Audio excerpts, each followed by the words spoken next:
কচুর শাক খেতে চাইছেন কিন্তু কাটার ভয়ে আর গ্যাস বাঁচানোর ভয়ে করতে পারছেন না? চিন্তা কি, আমি তো আছি। বাজার থেকে কাটা কচুরলতি কিনে নিয়ে আসুন আর সেটাকে ভালো করে ধুয়ে পরিষ্কার করে নিন। তারপরে কড়াইতে জল দিয়ে 1 চামচ হলুদ 1 চামচ নুন দিয়ে ভালো করে সিদ্ধ করে নিন। সিদ্ধ করে নিয়ে জলটাকে ঝরিয়ে নিন। সিদ্ধ করে জলটাকে ঝরিয়ে ফেলে দিলে কি হবে, গলায় কুটকুটটা আর করবে না। তারপরে এখন তো বর্ষার সিজনে ইলিশ মাছ সবার ঘরে 1 পিস 2 পিস থাকেই। মাথাগুলোকে নিয়ে নিন, নুন হলুদ ভালো করে মাখিয়ে কড়া করে ভেজে নিন। উল্টে পাল্টে এত কড়া করে ভেজে নিন যাতে মাথাগুলোর থেকে অরিজিনাল কালারটা চলে যায়। তারপরে আর কি, তারপরে ওই তেলের মধ্যেই আপনি শুকনো লঙ্কা আর রাঁধুনি ফোড়ন দিয়ে দিন। আচ্ছা, এখানে ফোড়নের কথাই কিন্তু কিছু বলবেন না, কারণ ফোড়নটা যে যার খুশি মতন দিতে পারেন। আমি এখানে রাঁধুনি দিয়েছি, আপনারা চাইলে কালো জিরে, কেউ সাদা জিরে, কেউ 5 ফোড়নও দিতে পারেন, দিলেই হলো।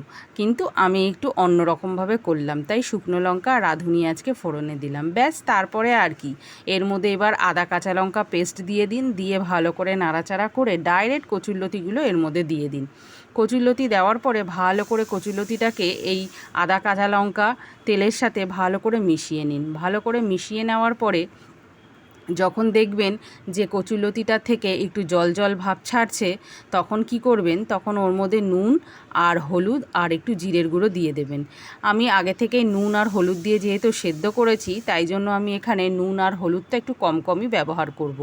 তো এইভাবে করে ভালো করে নাড়াচাড়া করে একসঙ্গে মিশিয়ে নিন, নিয়ে 10 মিনিটের মতন ঢাকা দিয়ে রেখে দিন। আর ঢাকা দেওয়ার সময় অবশ্যই একটুখানি জল দেবেন, ঠিক আছে? জল না দিলে কিন্তু হবে না। জল দিয়ে ঢাকা দিয়ে রেখে দিন 10 মিনিটের জন্য।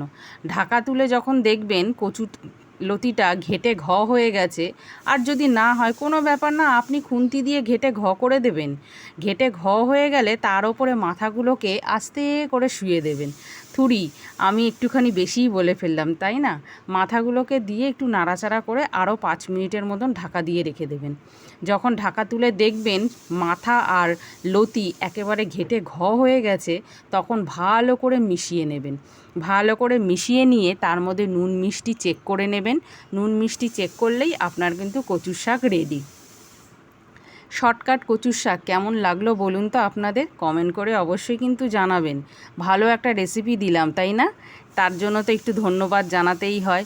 তো যাই হোক, ভিডিওটা যদি আমার ভালো লেগে থাকে লাইক কমেন্ট সাবস্ক্রাইব করে দেবেন, আর লাইক কমেন্ট শেয়ারটাও করে দেবেন। তো আজকে এইখানেই শেষ করি, রেখে দিচ্ছি। আবার আসবো অন্য কোনো ভিডিও নিয়ে। শর্টকাট কচুর শাক একবার বানিয়ে ট্রাই করুন বাড়িতে, অবশ্যই ভালো লাগবে আপনাদের। সুস্থ থাকবেন, ভালো থাকবেন, সকলকে টাটা।